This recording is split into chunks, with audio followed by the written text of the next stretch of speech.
Votre attention s'il vous plaît. Cet élément est en français. Contactez-nous pour savoir s'il est aussi disponible en la langue de votre préférence. Veuillez aussi noter qu'il est en audio uniquement. Dépourvu de ce fait d'image originaire.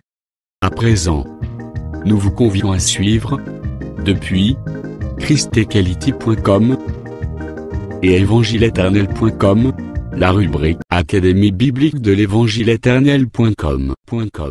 Elle est présentée aujourd'hui par le prophète Jean Bosco Mbombi, ministre de l'Évangile éternel. Recherchez-vous les enseignements du prophète Jean Bosco Mbombi, allez sur christequality.com ou sur évangile-éternel.com/jbmbombi.html. Les enseignements sont disponibles en texte, audio et vidéo. Surtout, ne partez point sans souscrire à l'une de nos chaînes YouTube qui correspond à votre version linguistique. Souscrivez s'il vous plaît. Bonne édification au nom de notre commun Seigneur et Dieu Jésus-Christ. Amen.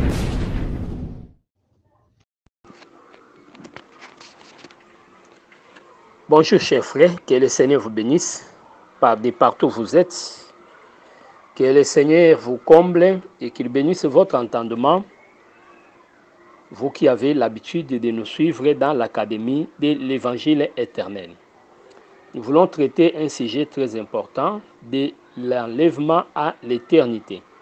Un sujet prophétique qui touche l'eschatologie, un sujet riche en connaissances.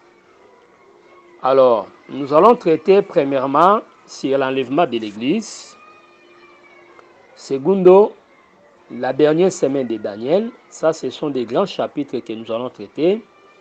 Troisièmement, le 6e sceau et les 7 trompettes. L'ouverture du 6e sceau et les 7 trompettes. Au 4e point, nous allons parler de l'Armageddon. Au 5e point, le millénium. 6e point, le jugement dernier. Et au 7e point, le retour à l'éternité. Je me répète. 1. L'enlèvement de l'Église. 2. La dernière semaine de Daniel. 3. Le 6e sceau et les 7 trompettes. 4. L'Armageddon. 5. Le millénium. 6. Le jugement dernier. Et 7. Le retour à l'éternité. Voilà ce qui fera l'objet de notre étude en rapport avec de l'enlèvement à l'éternité. Alors, le premier point, c'est l'enlèvement de l'Église. C'est ce que nous allons étudier. 1. Définition. Qu'est-ce qu'on appelle l'enlèvement de l'Église?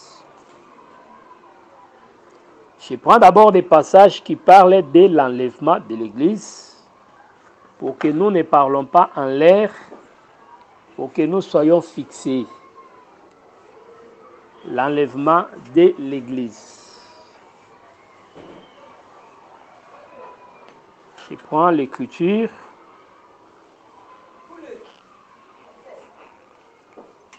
Je suis dans le livre de 1 Thessaloniciens chapitre 4. Le verset 13 jusqu'au verset 15. 1 Thessaloniciens 4.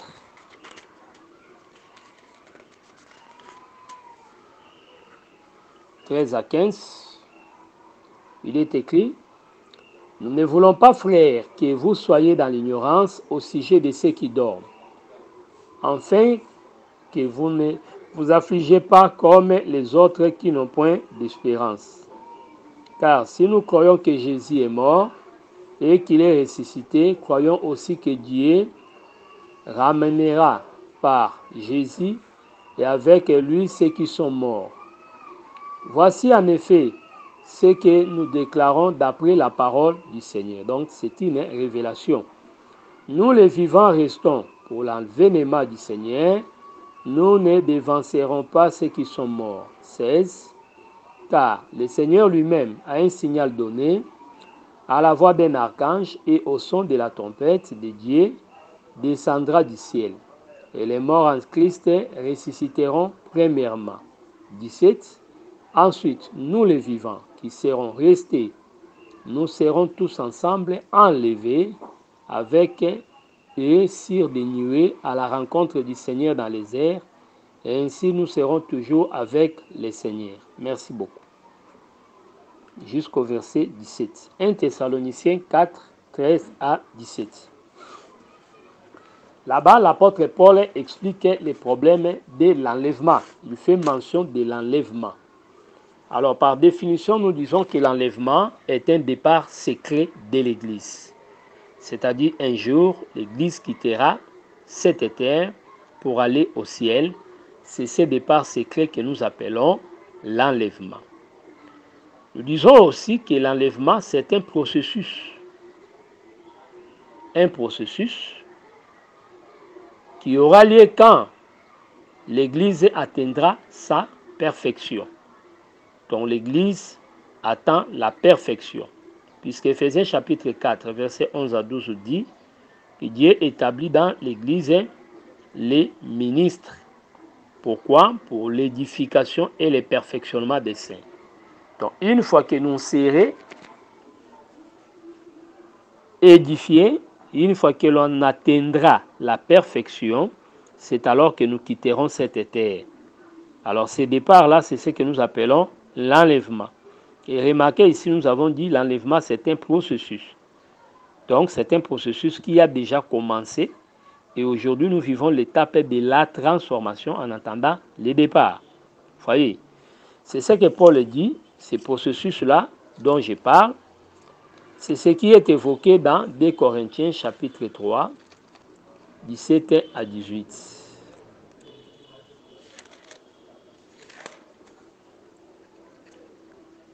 La Bible déclare: Or, le Seigneur, c'est l'Esprit, et là où est l'Esprit du Seigneur, là est la liberté. Nous tous qui, les visages découverts, contemplons comme dans un miroir la gloire du Seigneur. Nous sommes transformés en la même image, de gloire en gloire, comme par le Seigneur l'Esprit. Merci. Nous sommes transformés en la même image, c'est-à-dire la parole de Dieu comme un miroir n'est pas ce miroir quand vous regardez, vous regardez, quand vous regardez, vous voyez votre visage. Non.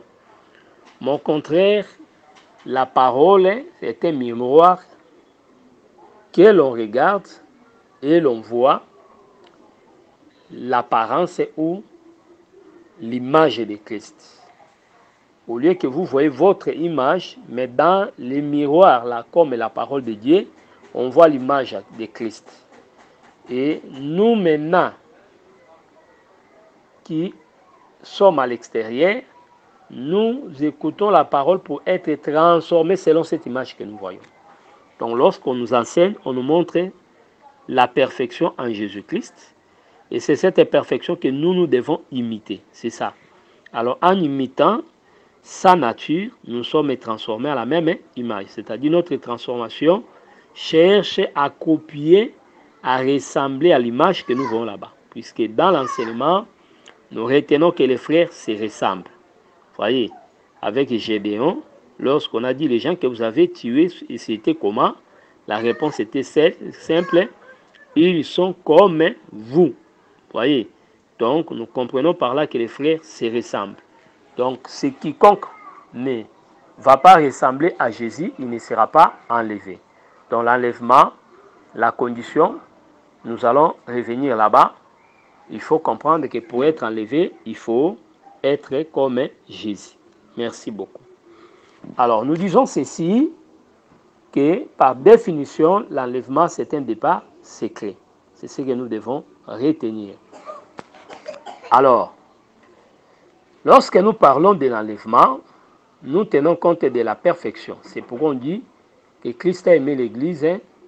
Il est en train de préparer cette église pour faire paraître cette église glorieuse. Éphésiens 5, 25 à 27. Sans tache, ni ride, ni rien de semblable. Vous voyez? Donc, ça, c'est ça l'œuvre du ministère. Donc, le ministère doit travailler pour que la beauté de l'église apparaisse. C'est pourquoi, pour que Esther voie le roi, il fallait que Esther puisse utiliser les myrrhes et les aromates. Vous voyez, les aloès, il devait utiliser ça pour avoir une belle apparence, pour paraître belle devant les rois. Donc, c'est comme ça. C'est comme Israël qui devait quitter l'Égypte, mais avant tout, il devait célébrer la Pâque. Donc, aujourd'hui, à vrai dire, nous sommes en train de célébrer la Pâque pour que, à la fin, après la Pâque, nous puissions aller. Puisque retenez que la Pâque, c'est réalisé le 14e jour. Et après la Pâque, il y a ce qu'on appelle la fête des pains sans levain. Et c'est cette fête de 7 jours que nous comparons au temps de cette église sur la terre. Et après ça, ce serait les retours dans des familles. C'est ça que nous appelons l'enlèvement de l'église. Donc, par définition, l'enlèvement est un départ secret de l'église qui doit quitter la terre pour le ciel. Merci beaucoup. Alors, deuxième point, pourquoi l'enlèvement? Pourquoi l'enlèvement? Nous disons que l'enlèvement aura lieu puisqu'il faut que l'Église fuit la corruption qui sera sur la terre. Ça, c'est la première des choses. Nous serons enlevés, c'est pour fuir la corruption, la méchanceté qui sera sur la terre. Remarquez, la corruption était venue après Enoch, au temps de Noé. Mais Enoch était enlevé pour qu'il ne voit pas cette corruption-là. C'est-à-dire, quand l'Antéchrist va apparaître sur la terre, ce serait le temps de l'impiété. Vous voyez, c'est pourquoi la Bible dit, dans 2 Thessaloniciens chapitre 2, 3 à 7, dans le verset 6 à 7, on dit, le mystère de l'iniquité agit déjà, mais il faut que ce qui les retient ait disparu. Vous voyez, c'est alors qu'on verra paraître. Vous voyez, il apparaît quand? Après la disparition de ce qui les retenait. Or, nous disons, ce qui retient l'impie d'agir, c'est l'Église, la présence de l'Église sur la terre. Donc, ce départ-là, ce serait pour fuir la corruption. Vous voyez, la corruption. C'est très, très important. Là, nous disons que Jacob voyait le visage de Laban, que Laban n'avait plus bonne mine. Il comprenait que demain ne serait plus meilleur pour moi. Donc, avant que le pire n'arrive, nous devons partir. Vous voyez, il est parti. C'est la première des choses, nous disons, l'Église doit partir. Pourquoi l'enlèvement? C'est pour fuir la corruption qui sera élevée sur la terre. Donc là, je vois par rapport à l'œuvre de l'Antéchrist. Ça, c'est la première des raisons.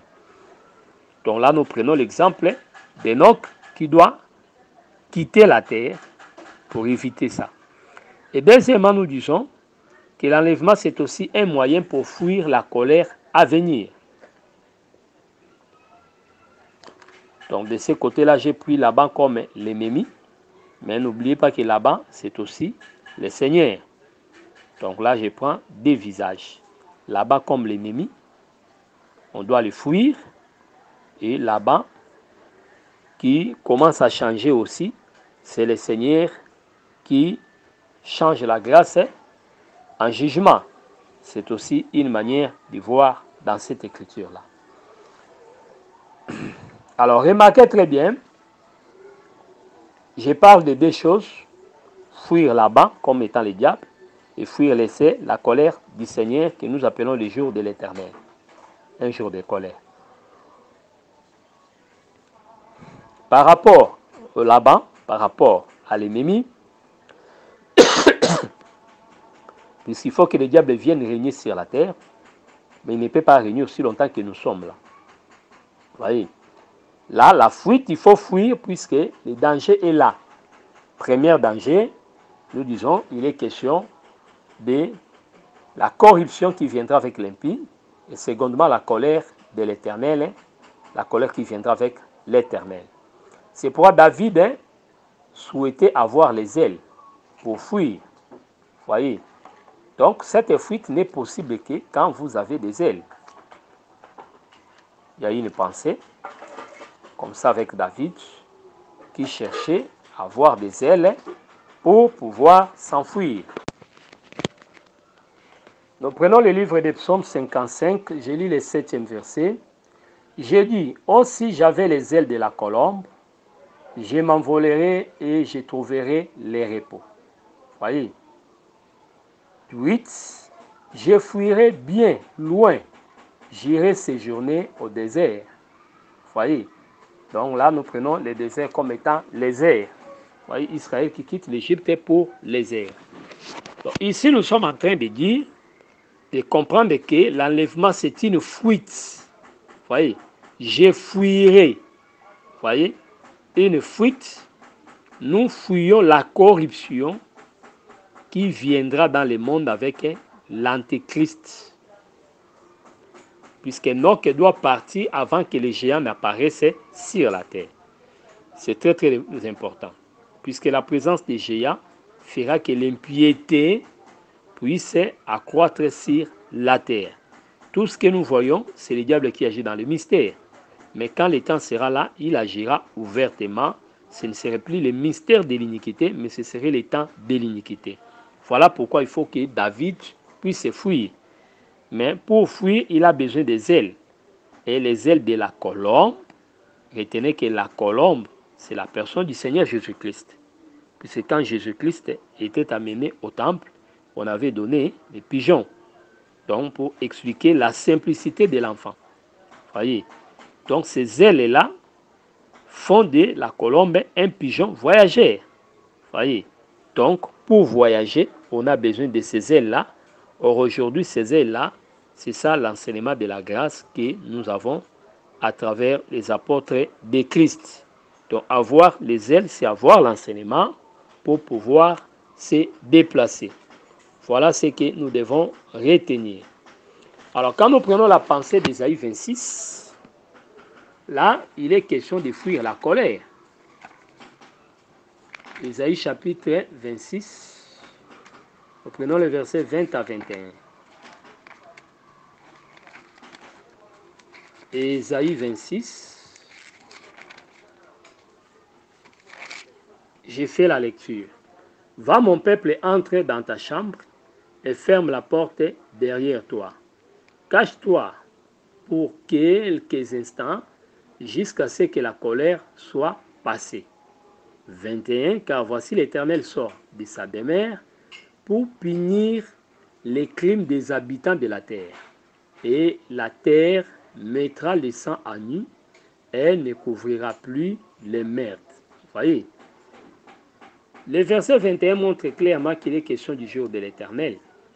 Mais avant ce jour, il faut que les peuples entrent dans la chambre. Entrer dans la chambre et fermer la porte. Vous comprenez? Donc, le peuple qui entre dans la chambre sera séparé de tout ce qui se passera à l'extérieur. Donc, ils entrent, ils seront dedans. Ceux qui n'entrent pas, ce sont les gens du dehors. C'est comme au temps de Noé. Lorsque Noé entra, Dieu lui-même avait fermé la porte. Donc, désormais, il y avait les gens de dedans et les gens du dehors. Vous voyez? Mais la colère n'était pas pour ceux qui étaient dedans, mais la colère était pour ceux qui étaient dehors. Vous voyez? C'est pourquoi quand vous lisez Matthieu 3, 6 à 7, vous remarquerez là-bas que Jean, lorsqu'il prêchait, il avait dit qu'il vous a appris à fuir. Vous voyez? Donc, quand Jean prêchait, c'était la proclamation de la grâce pour être sauvé. Mais après cette grâce, Dieu prévoyait un jugement. Vous voyez? C'est pourquoi ici, il est question de dire que l'enlèvement, c'est aussi un moyen prévu par Dieu pour que nous fuyions la colère. Vous voyez? les jours de l'Éternel, malheur à ceux qui voudront voir ça. C'est un mauvais jour. Et la meilleure façon de fuir ça, c'est de croire en Jésus comme Seigneur et Sauveur. Là, on fuit la colère, c'est comme l'autre qui doit quitter Sodome et Gomorrhe. Il fuyait l'effet qui devait tomber pour trouver refuge dans la ville de Tchoa. Donc voilà les deux raisons que nous évoquons en rapport avec pourquoi l'enlèvement de l'Église. Pourquoi l'enlèvement? L'enlèvement est un moyen pour fuir la corruption qui viendra avec l'Antéchrist sur la terre. Et deuxièmement, pourquoi l'enlèvement? C'est pour fuir les jours de l'Éternel, c'est-à-dire la colère de Dieu qui s'abattra sur les méchants sur la terre. Donc voilà ce que nous devons retenir. Alors, troisième point, les ombres de l'enlèvement. Les ombres de l'enlèvement. Dieu ne fait rien. Avant de faire toutes les choses, il révèle cela par les prophètes. Donc, il n'y a rien de nouveau par principe. Alors, quand nous considérons la Bible, nous allons voir que l'enlèvement a des ombres. Ce n'est pas quelque chose que nous inventons, mais depuis l'Ancienne Alliance, Dieu nous donne des ombres de l'enlèvement. Premièrement, nous prenons le modèle avec l'exemple avec Enoch. Nous sommes dans Genèse chapitre 5 et nous prenons le verset 22 à 23. Enoch, après la naissance de Méthusélah, marcha avec Dieu 300 ans. Il engendra des fils et des filles. Tous les jours d'Enoch firent de 365 ans. 24, Enoch marcha avec Dieu, puis il ne fit plus, parce que Dieu les prit. Il faut que celui qui les retient, c'est Enoch. Là, vous voyez aussi Enoch comme l'Esprit. Voyez, le Seigneur qui vient visiter son peuple. Quand Enoch est sur la terre, c'est ça la venue de Christ. Il doit manifester un fils. Le fils là, premier-né, c'est ça manifester le ministère, l'Esprit. Voyez. Et par les premiers-nés, c'est-à-dire le ministère, il aura des fils et des filles. Les fils, ce sont les Éphésiens 4, les ministres de la parole, et les filles sont les peuples. Voilà comment fonctionnent les choses spirituellement. Après avoir marché avec Dieu 300 ans, c'est pendant ces 300 ans qu'il va manifester des fils et des filles. Et après, il ne sera plus puisque Dieu va l'enlever. Voyez, Enoch, le 7e, parle de Christ. Enoch, le 7e, parle de l'Église. Or, Christ et l'Église sont un même corps. Voyez, Christ est comme la tête et l'Église comme étant le corps. Donc, ils forment un même mystère. Donc, Enoch doit faire quoi? Il doit d'abord marcher avec Dieu. Il va manifester les fils et premiers-nés, mais toucher là. Après, maintenant, il va manifester des fils et des filles. Voyez, c'est par après qu'il ne sera plus. Dieu va les prendre. Donc, cette chose-là expliquait déjà l'enlèvement de l'Église. Voyez, l'enlèvement de l'Église. Deuxième ombre de l'enlèvement, c'est le départ secret de Jacob. Jacob n'a pas averti son départ de chez Laban. Voyez, il était chez Laban. Nous sommes dans Genèse chapitre 30.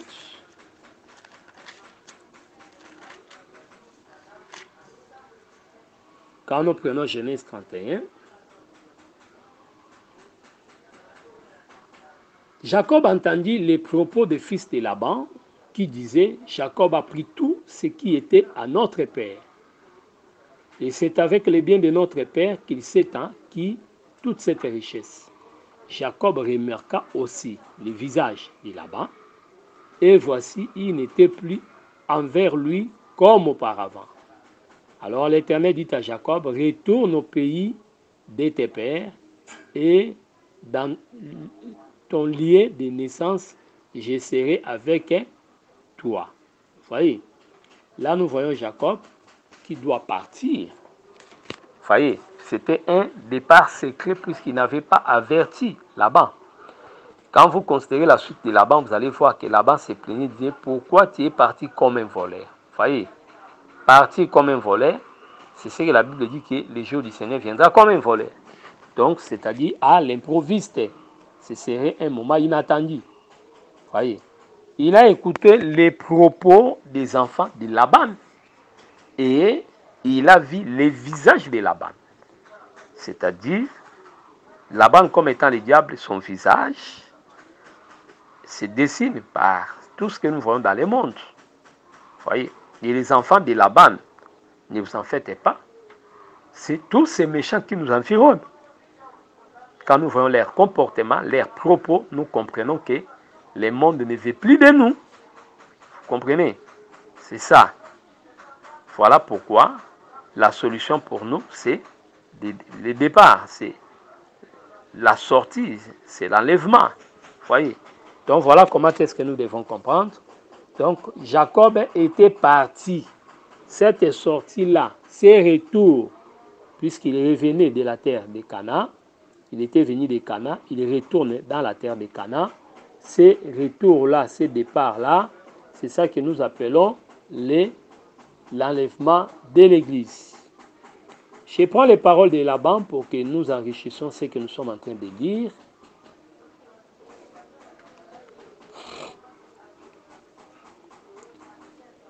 Alors, je prends ça.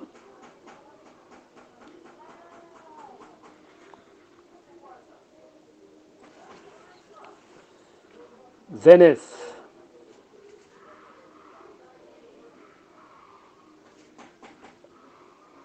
Laban a tenu donc Jacob, je prends le verset, nous sommes dans Genèse 31, je prends le verset 25. Laban a tenu donc Jacob, Jacob avait dressé sa tente sur la montagne. Laban dressa aussi sa tente avec ses frères. C'est la montagne de Galade. Alors Laban dit à Jacob, qu'as-tu fait? Pourquoi, je suis dans le verset 26, pourquoi m'as-tu trompé et amènes-tu mes fils comme des captifs par l'épée? Pourquoi as-tu pris la fuite en cachette? M'as-tu trompé et tu ne m'as point averti? Je t'aurais laissé partir au milieu des réjouissances et des chants au son des tambourins et des harpes. Tu ne m'as pas permis d'embrasser mes fils et mes filles. C'est en insensé que tu as agi. Ma main est assez forte pour vous faire du mal, mais le Dieu de votre père m'a dit hier, garde-toi de parler à Jacob, ni en bien, ni en mal. Maintenant que tu es parti parce que tu languissais après la maison de ton père, pourquoi as-tu dérobé mes dieux? C'est une autre pensée. Mais nous prenons seulement la pensée qu'il a dit. Il a parlé de la fuite, le verset 27. Pourquoi as-tu pris la fuite en cachette? Voyez. Donc l'enlèvement sera secret. C'est ce que nous retenons. Donc par l'enlèvement, nous disons que le départ de Jacob vers la terre de Canaan, c'est aussi l'ombre de l'enlèvement. Quand nous allons avec Israël, Exode 12, Israël doit quitter l'Égypte. Pour nous, c'est aussi l'image de l'enlèvement. Genèse chapitre 12, Israël doit sortir de l'Égypte pour partir, retourner dans la terre de Canaan. Nous disons que ce départ-là, inattendu, imprévu, c'est aussi l'enlèvement de l'Église. J'ai lu les versets, je suis dans Exode chapitre 12, je prends les versets 29. Au milieu de la nuit, l'Éternel frappa tous les premiers-nés dans le pays d'Égypte, depuis le premier-né de Pharaon assis sur son trône, jusqu'au premier-né du captif dans sa prison, et jusqu'à tous les premiers-nés des animaux. 30. Pharaon s'éleva de nuit, lui et tous ses serviteurs, et tous les Égyptiens. Il y eut des grands cris en Égypte, car il n'y en a point de maison, il n'y avait eu de morts. Dans la même nuit 31, Exode 12, 31, Pharaon appela Moïse et Aaron, il leur dit, levez-vous, sortez du milieu de mon peuple, vous et les enfants d'Israël. Allez servir l'Éternel comme vous l'avez dit. Voyez. Donc, sortez, cette sortie-là, c'est aussi l'ombre de l'enlèvement. Donc, il y a plusieurs ombres qu'on peut toucher pour expliquer l'enlèvement. Je prends aussi le départ d'Élie. Élie qui doit quitter la terre pour voyager. Nous disons que le départ du prophète Élie dans les airs, c'est aussi l'ombre de l'enlèvement, quoique c'est une ombre qui n'est pas parfaite. 2 Rois chapitre 2, 10 à 15.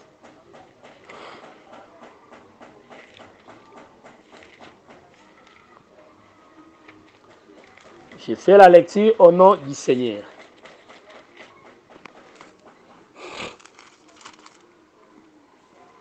Deux Rois chapitre 2, 10 à 15. Élie dit, tu demandes une chose difficile, mais si tu me vois pendant que je serai enlevé avec toi, cela t'arrivera ainsi, sinon cela n'arrivera pas.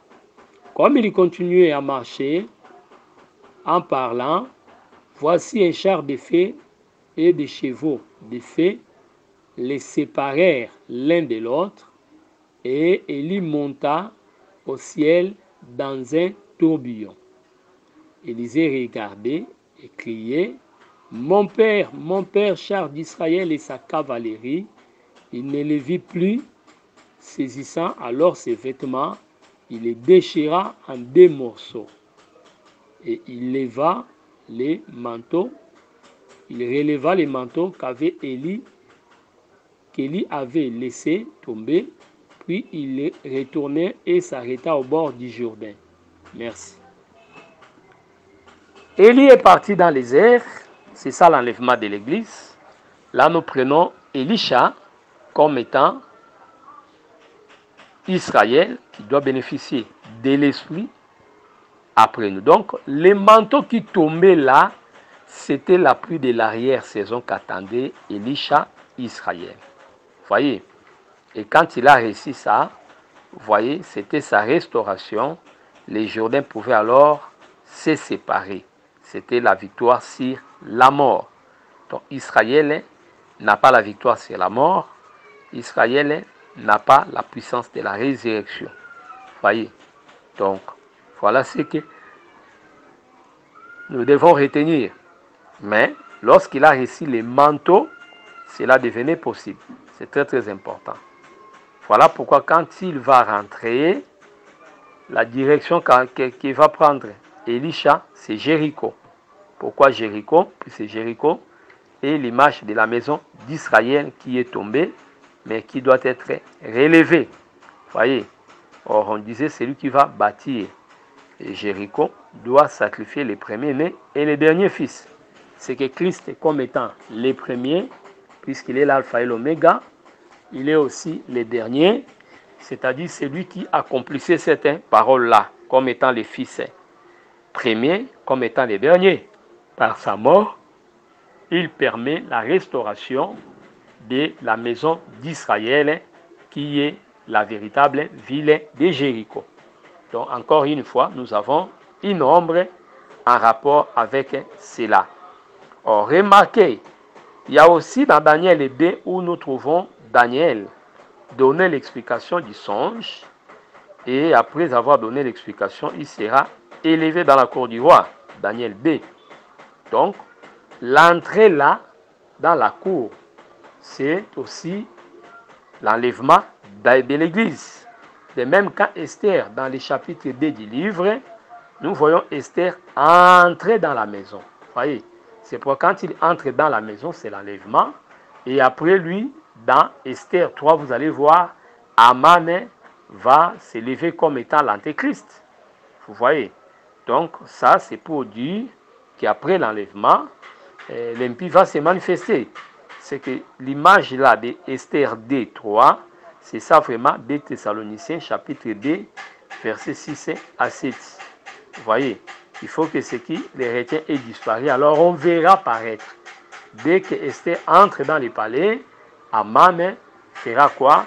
Aman va sortir pour régner. Donc il va commencer son règne, il sera promis. Donc voilà ce que nous devons aussi retenir. Voilà, chers frères, ce que nous devons retenir. Donc l'enlèvement, c'est un message qui contient beaucoup de tournures et cela est important par rapport à notre salut. Alors là, je prends le 4e point. C'est l'étude de 1 Thessaloniciens 4, 13 à 18. On va toucher cet aspect et puis nous allons y revenir prochainement pour terminer la pensée. 1 Thessaloniciens 4, 13 à 18. C'est ce texte qui est regardé comme un texte de base par rapport à l'enseignement de Paul pour nous expliquer l'enlèvement. 1 Thessaloniciens chapitre 4, 13 à 18. Il y a des éléments que nous allons toucher qui vont nous permettre de bien comprendre notre pensée. Nous ne voulons pas, frères, que vous soyez dans l'ignorance au sujet de ceux qui dorment. Ceux qui dorment, ce sont les morts. Afin que vous ne vous affligez pas comme les autres qui n'ont point de l'espérance. Avoir l'espérance, c'est avoir la foi à la résurrection. C'est-à-dire, on peut mourir, mais vous croyez que Dieu va vous ressusciter au son de la trompette. Voyez. Mais ceux qui n'ont pas l'espérance, pour eux, la mort, c'est vraiment la chose finale. Donc la mort, c'est la victoire finale sur l'homme. Donc la mort, c'est l'invincible. Mais pour les saints, la mort n'est pas l'invincible, puisque Christ a vaincu la mort à la croix. C'est très très important. C'est pour malgré qu'on peut pleurer, puisque la chair est faible, même Jésus au jour de sa chair avait pleuré celui qu'on appelle Lazare. Vous comprenez? Il avait pleuré Lazare. Mais néanmoins, nous ne devons pas nous affliger pour avoir perdu un parent, un être cher, et puis là, on reste en quelque sorte dans un souci éternel. Non. Donc malgré la perte des êtres chers, des parents, d'une épouse, des enfants, retenons que pour nous les saints, il y a de l'espérance, et cette espérance, c'est ça que nous appelons la résurrection des justes ou la résurrection des morts. Voyez, c'est ça. Donc un chrétien ne peut pas être trop affligé. Il doit comprendre que le Seigneur peut toujours agir.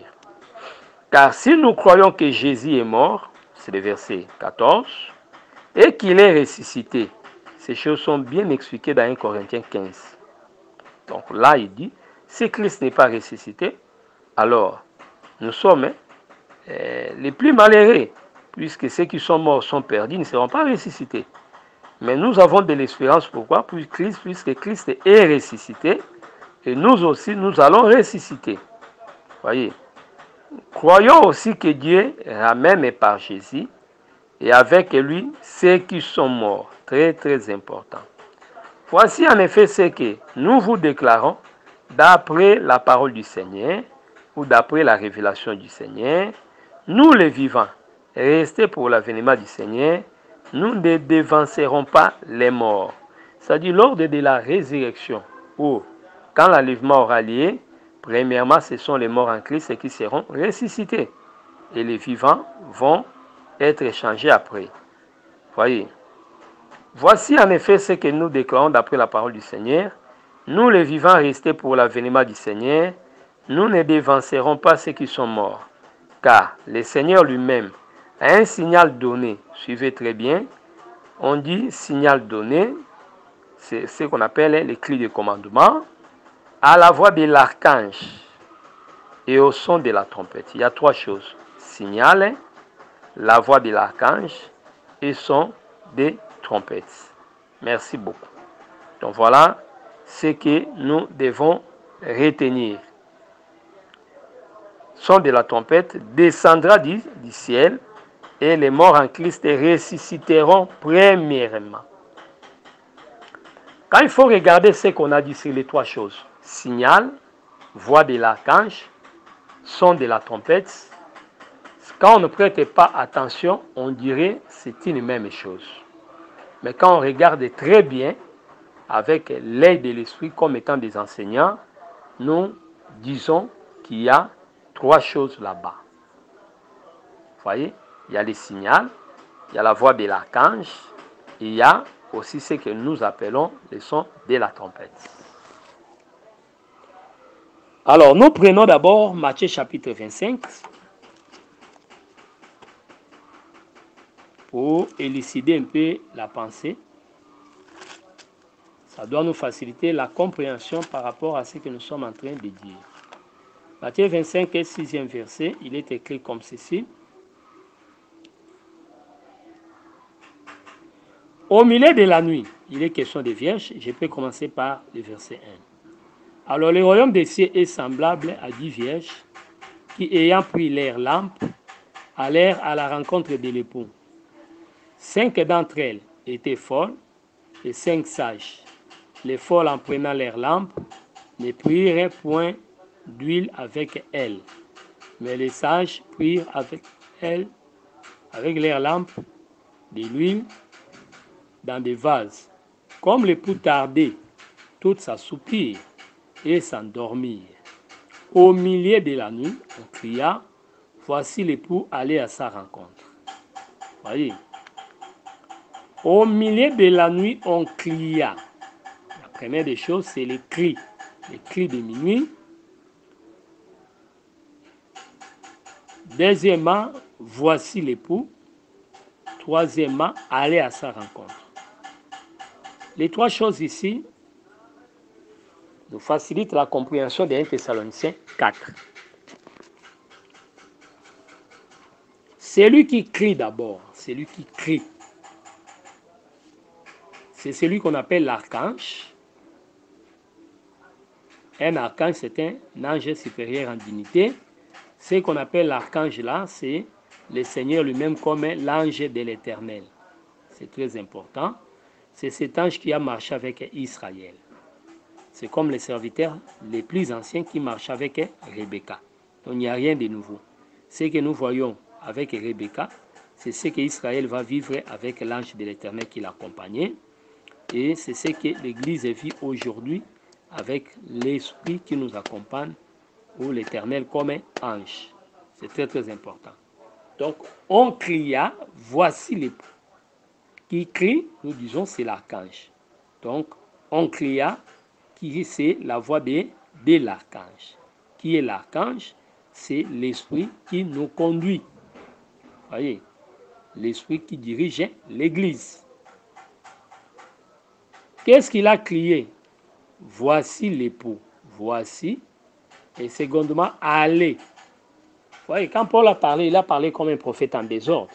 Mais un autre prophète avait aussi parlé. Il a permis que nous ordonnons ce que Paul a dit. C'est pourquoi Pierre a dit que Paul dit des choses difficiles. Et quand on est mal affermi, on va tordre les sens. Ça deviendra encore un problème. Voici, c'est la présentation. C'est le son de la trompette. Son de la trompette. Allez. Vous voyez, c'est un ordre. C'est les cris de commandement. C'est ce qu'on appelle signal. Allez à sa rencontre. Voici l'époux. Allez à sa rencontre. Sur le plan de la prophétie, ce n'est pas une simple phrase, mais il y a un temps. Un temps de présentation et un temps où on dira à l'épouse de pouvoir aller. Le temps de présentation, c'est aujourd'hui, quand les ministères travaillent dans l'Église. C'est-à-dire, on présente l'époux. Vous voyez, Jean chapitre 19, 5, voici l'homme. Vous voyez, voici l'homme, c'est l'œuvre du ministère. Donc, le ministère a pour objectif de présenter l'homme.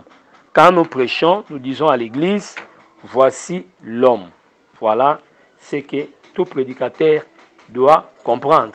Voici l'homme, c'est la présentation, c'est ça l'évangile. C'est pour dans Galates 3, vous remarquerez Paul en train de dire aux Galates que Christ a été peint, voyez, au devant de vous, c'est-à-dire quand on parlait de Christ, un prédicateur quand il parle, il se présente comme un artiste qui est en train de dessiner.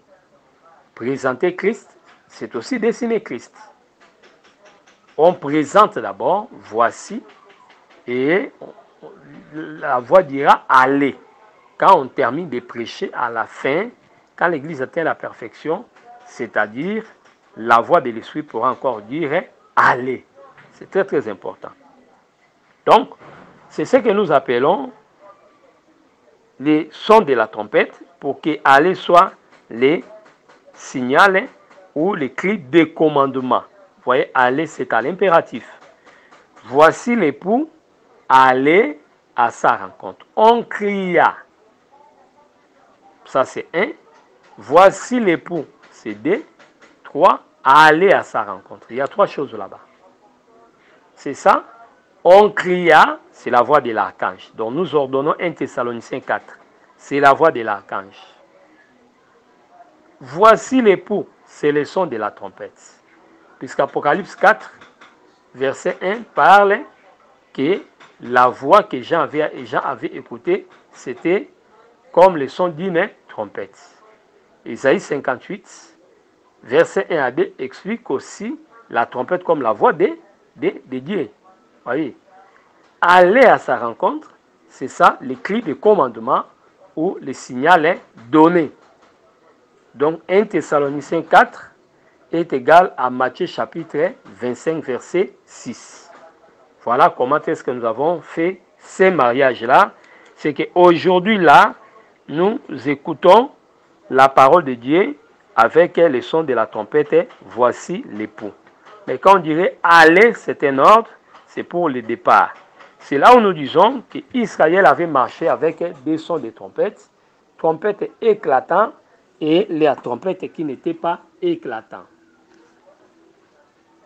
Je prends ça. Trompette éclatant.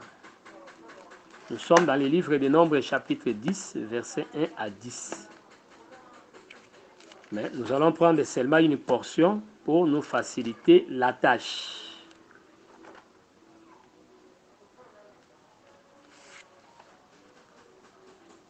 Nombres chapitre 10.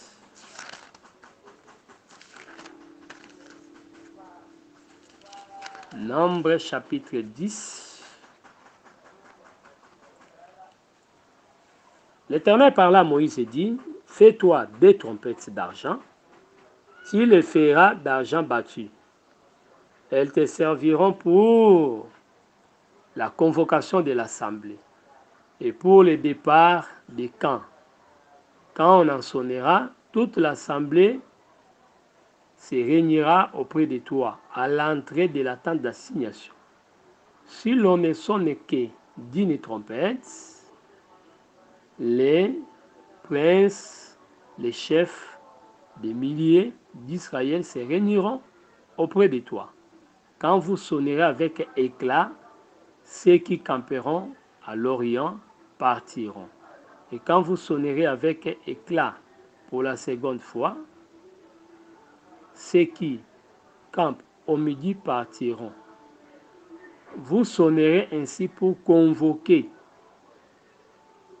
l'assemblée, mais vous ne sonnerez pas avec éclat. C'est le verset 7. Donc, on nous explique que les trompettes fabriquées devaient être sonnées avec éclat et sans éclat. Les trompettes sans éclat, c'est pour que les enfants d'Israël se rassemblent pour écouter Moïse.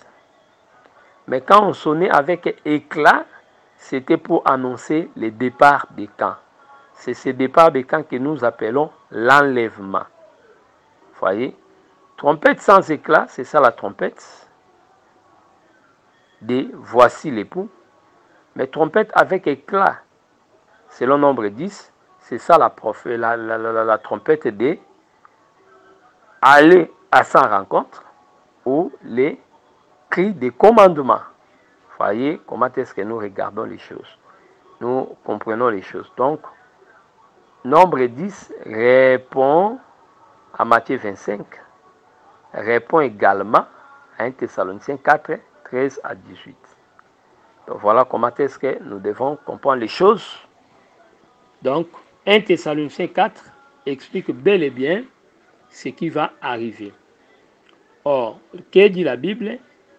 Quand la trompette sonnera, le Seigneur descendra. Ces choses ne sont pas physiques, sont spirituelles. Personne ne verra le Seigneur comme ça, non. Sur la terre, les gens ne verront pas, mais les saints, une fois changés, ils verront le Seigneur. C'est ça la différence. Les hommes physiques ne verront pas le Seigneur. L'enlèvement reste un mystère. Mais ceux qui seront changés pourront voir le Seigneur. Voyez?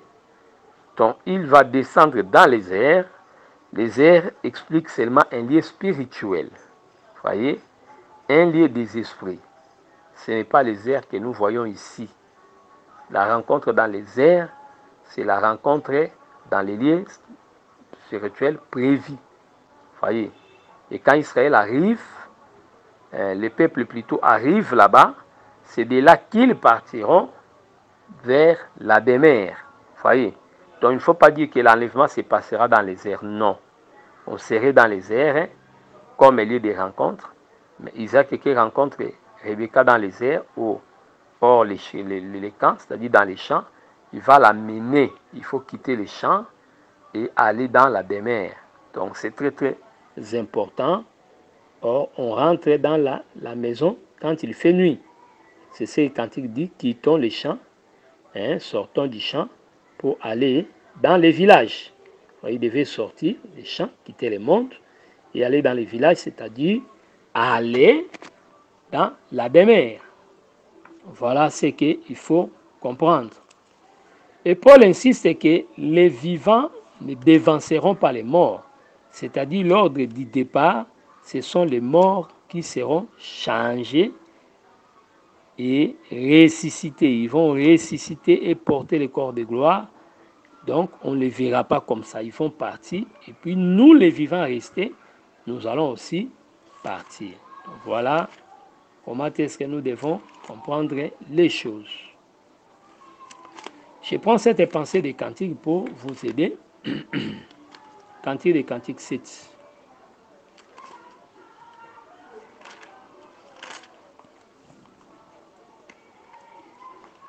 J'ai fait la lecture. Cantique des cantiques, chapitre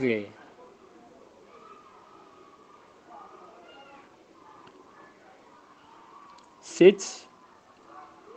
Je prends le verset 12. Viens, mon bien-aimé, sortons dans les champs, demeurons dans les villages. Voyez, il quitte les champs pour aller dans les villages. Cette sortie-là, nous l'appelons là l'enlèvement. Voilà ce que nous devons retenir. Donc, nous serons changés. Être changé, c'est porter le corps de gloire. Il faut aller dans 1 Corinthiens 15 pour comprendre comment Paul explique. Et dans la pensée de 1 Corinthiens 15, vous allez comprendre. Verset 20, même 15, jusqu'au verset 45. Vous allez remarquer que Paul fait la différence entre les corps, même les étoiles. C'est-à-dire toutes les étoiles n'ont pas les mêmes éclats. C'est pour dire tous les gens qui seront enlevés n'auront pas la même gloire. On serait changé, mais chacun aura sa gloire. Voyez. Donc on était semé méprisable, on était infirme, mais ces corps ici, on n'en aura plus. On aura les corps de gloire. Voyez. Ces corps ici, voyez, Matthieu chapitre 22, 28 à 30, dit nous serons comme les anges. Voyez, comme les anges. C'est ça. On ne serait plus des noirs, on ne serait plus des blancs, vous comprenez? Comme on serait comme les anges, on parlerait aussi comme des anges. Donc, il ne faut pas dire que tu vas parler anglais dans les royaumes, tu vas parler votre dialecte et langue maternelle. Non, mais au ciel, avec les corps de gloire, nous parlerons comme des anges, puisqu'on serait comme des anges. Donc il faut retenir ça. Donc si on avait une infirmité au niveau du doigt, donc, mais quand on va ressusciter, cette infirmité va disparaître. Voyez. Donc tout ça c'est expliqué dans 1 Corinthiens 15 par la prédication de l'apôtre Paul, notre Père. Donc voilà ce que nous devons retenir de 1 Thessaloniciens 4. Donc, mais retenez qu'on ne serait pas dans les airs. Les airs ne sont qu'un lieu de rassemblement pour que nous allons vers dans le ciel, notre demeure. Matthieu 17 aussi explique l'enlèvement. Vous voyez, le corps, c'est Jésus-Christ, mais composé des morts. Qui sont les morts? C'est Moïse. Les vivants, c'est celui qu'on appelle Élie. Élie n'était pas mort, il représente les vivants. Donc les morts en Christ et les vivants en Christ, ce sont eux qui vont faire les corps. Et c'est pourquoi quand Joseph, Israël plutôt, quittait l'Égypte, vous allez remarquer que ces corps-là étaient composés des morts et des vivants. Vous voyez? Donc Israël est sorti avec leurs morts. Donc les morts qui sortaient là, c'est l'explication des morts qui seront enlevés. Et les autres là n'étaient pas morts, mais ils ont vu la visitation. C'est pourquoi nous disons, quand la visitation était venue, les autres étaient morts, ils n'ont pas vu ça. C'est comme les prophètes, ils n'ont pas vu ce que Christ a amené. Ils l'ont salué de loin. Mais seulement nous disons que la grâce qui sera faite aux vivants, c'est la même grâce qui transformera les morts. C'est très très important. Donc retenons cela, que la grâce reste la même. C'est pourquoi quand le Seigneur viendra nous visiter, par sa visitation, à sa mort à la croix, la Bible dit, les tombeaux des saints étaient ouverts. C'est-à-dire, l'œuvre qu'il devait faire devait profiter aux morts et aux vivants. Que le Seigneur Jésus-Christ vous bénisse. Alors, je prends le 5e point, les milliers de la nuit. Gloire au Seigneur. Alors, nous continuons la pensée en disant ceci. Après avoir expliqué cette notion de 1 Thessaloniciens 4, nous touchons la pensée du millier de la nuit. Les milliers de la nuit. Premier passage, c'est le passage de Matthieu 25, 6. Au milieu de la nuit, on cria. Millier de la nuit. Donc, l'époux était venu au milieu de la nuit. Donc là, nous disons, c'est le plan de la prophétie, l'enlèvement, ça passera au milieu de la nuit. Exode chapitre 12, 29 à 31, on parle encore sur les milliers de la nuit.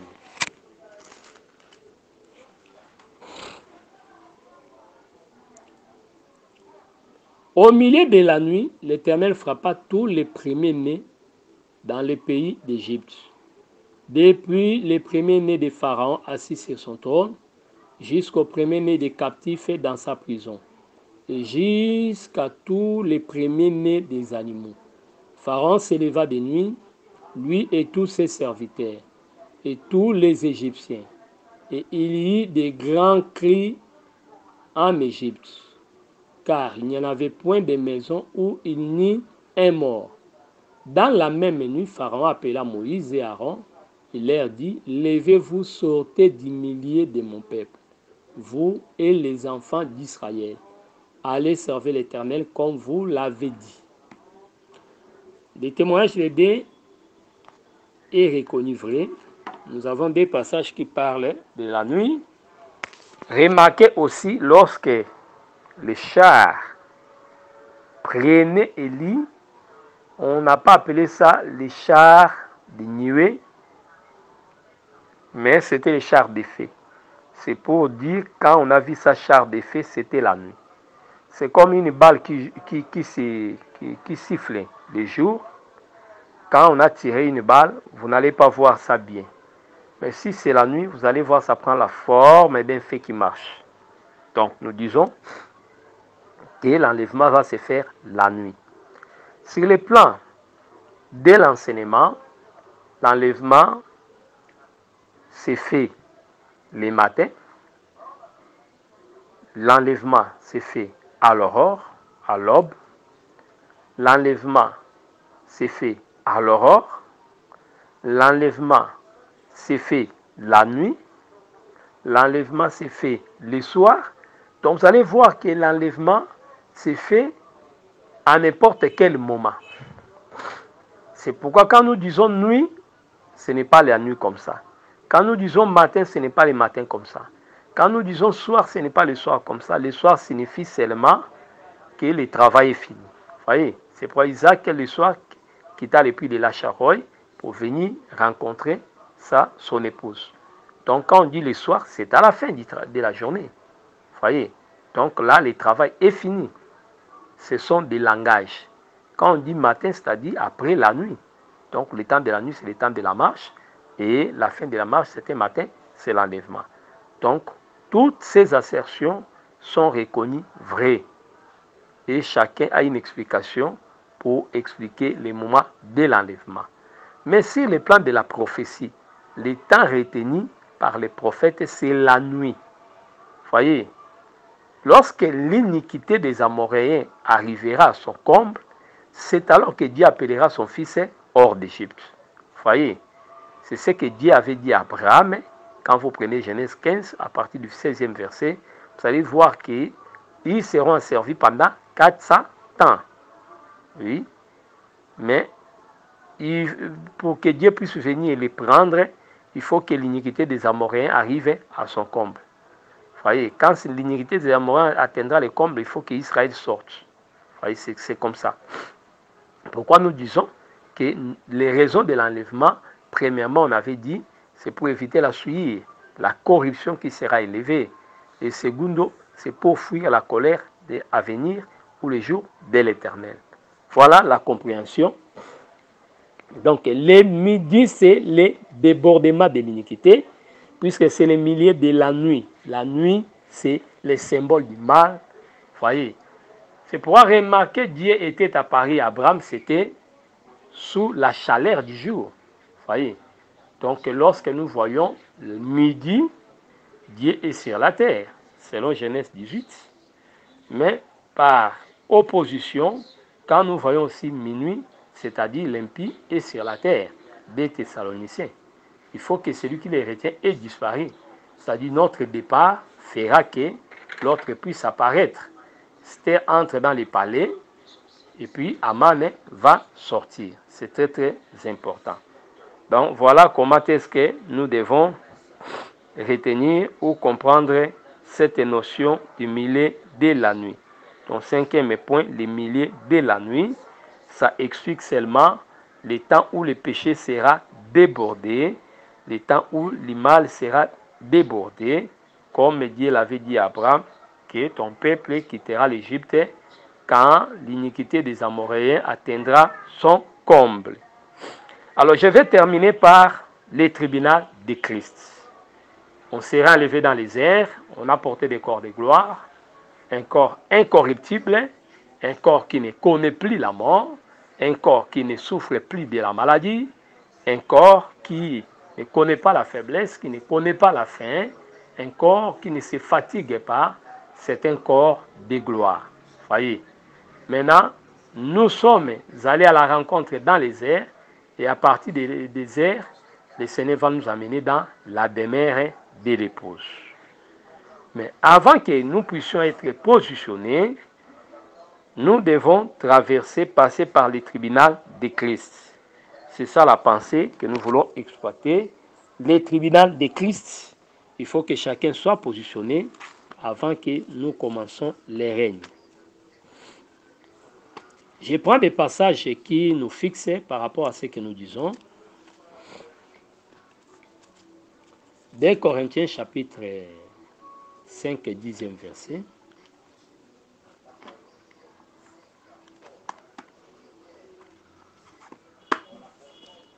Deux Corinthiens chapitre 5, verset 10.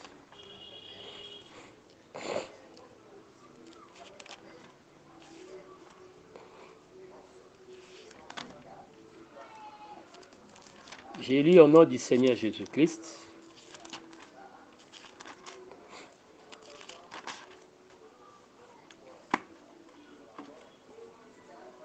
Il est écrit comme ceci, car il nous faut tous comparaître devant le tribunal de Christ, afin que chacun reçoive selon les biens ou le mal qu'il aura fait étant dans son corps. Merci beaucoup. 2 Corinthiens 5, 10e verset. Je complète cette pensée avec 1 Corinthiens 3, 10.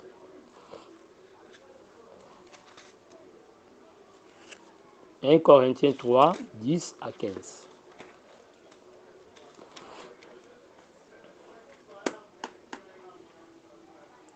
Écoutez ce que dit l'apôtre. Selon ce qui est écrit, non, ça c'est Romain. Je cherche 1 Corinthiens 3. Supportez-moi.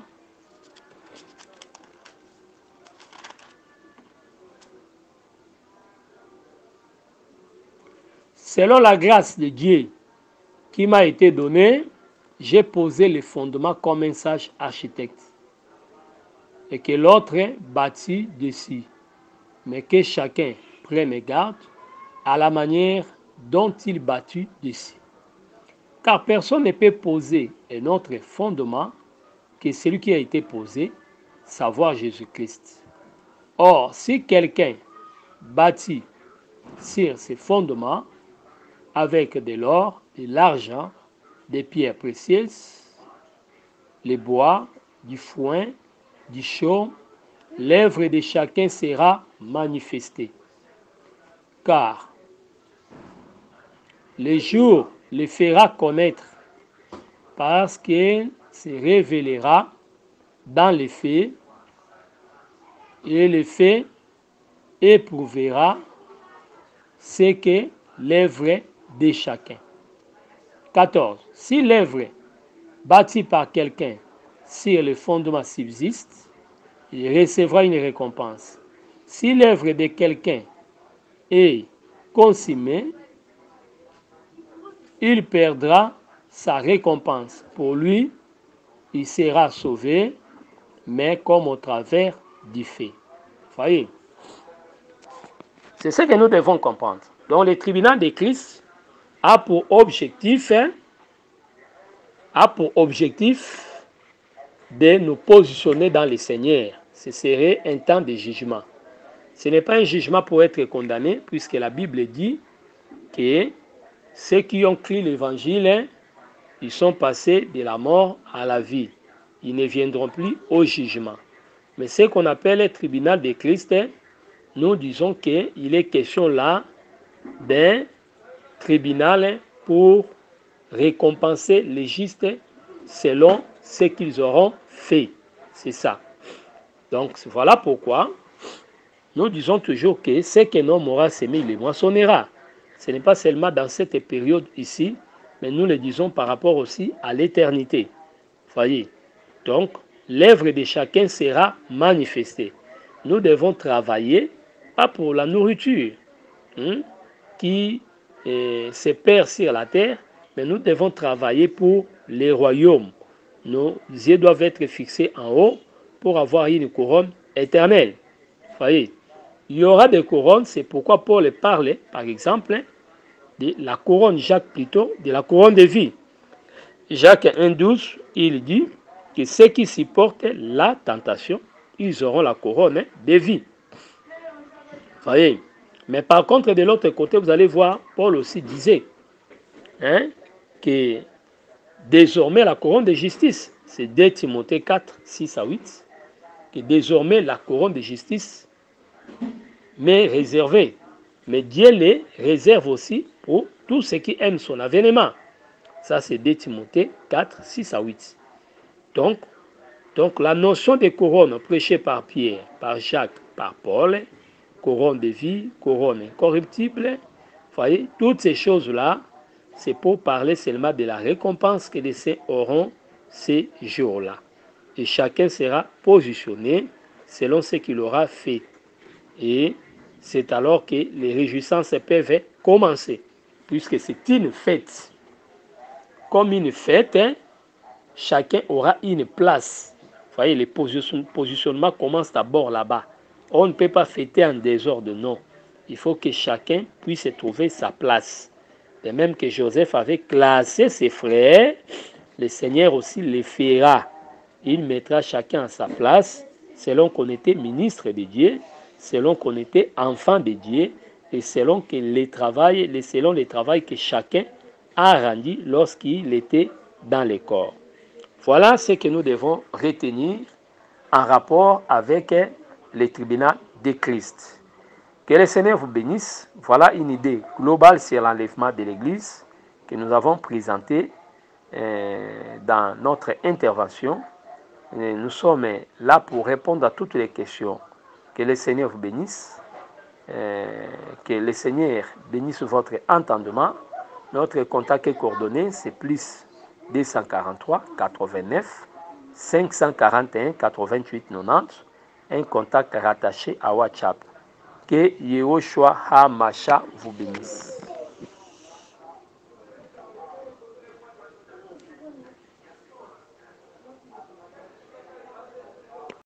Merci d'avoir suivi ce message et que Jésus-Christ vous bénisse. Si vous avez une question à l'intention de l'homme de Dieu, si vous voulez que l'homme de Dieu prie pour vous, si vous voulez vous confier à l'homme de Dieu, ou si vous voulez tout simplement bénir l'homme de Dieu, contactez-le directement si ses coordonnées sont disponibles depuis sa page. Sinon, contactez-nous et nous lui transmettrons vos préoccupations. N'oubliez pas de faire un tour à notre page évangélisation pour voir en quoi vous pouvez vous rendre utile à Christ par cette œuvre. Que Dieu vous bénisse tous. Amen. ChristQuality.com. Les cieux en un clic de la souris. Évangile-éternel.com, le site de l'Évangile éternel. Christ et Quality Fondation, équilibrer la manne ramassée dans le désert de sorte que chacun ait un maire. Branchez-vous sur ChristEquality.com ou sur évangile-éternel.com et vous attendra au rendez-vous. La radio mondiale évangile-éternel.com, enseignement non-stop.